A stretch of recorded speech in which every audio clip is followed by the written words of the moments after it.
déjà de l'écrire. C'est Eric Assous qui nous l'a écrite. Oui. Parce que l'idée était de moi, mais c'est lui qui l'a écrite. Il fallait trouver une idée pour le couple, c'est-à-dire pour Mike Janssen et moi, D'accord. qui sommes mariés aussi dans la vie.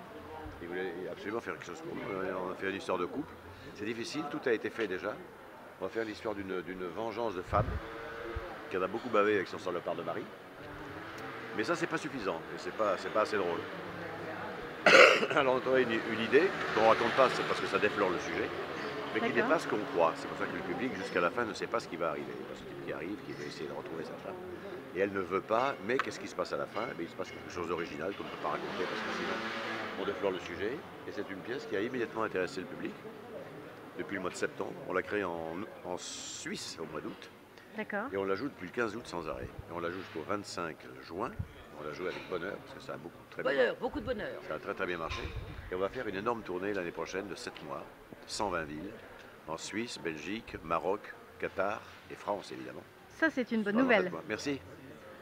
Voilà, c'est une très bonne nouvelle. Donc c'est une bonne nouvelle parce que ça a plu au public, parce que la pièce est bonne, enfin je pense. Sinon les gens ne viendraient pas la voir. Il n'y a pas d'événement autre que la qualité de la pièce et de l'écriture et puis de notre troupe qui est très bonne. Et on a été très content de la jouer, on est un peu fatigué quand même, parce que ça fait quand même 10 mois qu'on la joue. Mais on ne va pas se plaindre, parce qu'il y a beaucoup de choses qui ne marchent pas. On la joue donc dans ce magnifique théâtre du Palais Royal jusqu'au 25 juin, et puis ensuite dans toute la France, Suisse, Belgique, je vous dis, et puis l'étranger, pendant 7 mois. Voilà. Et puis on fait là, évidemment la captation pour France 2, toujours à la fin de la tournée, on fait de la captation, ce qu'on appelle l'enregistrement pour France Télévisions. Très bien. Et une dernière petite question, votre petit secret pour garder une vision positive sur la vie et garder le sourire au quotidien? Oh bah c'est la foi dans des choses invisibles, mais comme disait Saint-Exupéry, l'essentiel est dans l'invisible. Et l'invisible, c'est tout ce qui n'est pas le paraître. Or, notre époque est surtout dans le paraître. Il faut paraître jeune, il faut paraître riche, il faut paraître très occupé. Et en réalité, il y a beaucoup de pauvreté dans tout ça, et beaucoup de gens qui sont le contraire de tout ça. Nous, on a la foi dans notre métier, on a la foi dans des choses hors de ce monde, et qui sont l'essentiel de la vie. Voilà. Et c'est ce qui nous fait apprécier aussi les choses qui sont réelles, et qui nous permettent de vivre, puisque nous avons la chance d'avoir cette chance-là.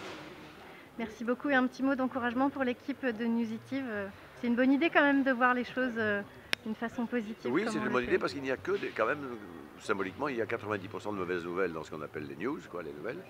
Et c'est ce qui fait vivre les gens. Les gens vivent de mauvaises nouvelles, c'est-à-dire qu'autrefois, les nouvelles, ce qu'on appelait les nouvelles, étaient faites pour nous informer le peuple. Et maintenant, le peuple doit nourrir l'info avec des choses qui n'ont souvent aucun intérêt ou qui sont très très tristes. Et bien, évidemment que ça fait partie de la vie, mais ça n'a aucun intérêt. Il faut aussi dire des choses positives, parce que c'est ce qui est le sel de la vie. Très bien, merci beaucoup. Je vous en prie.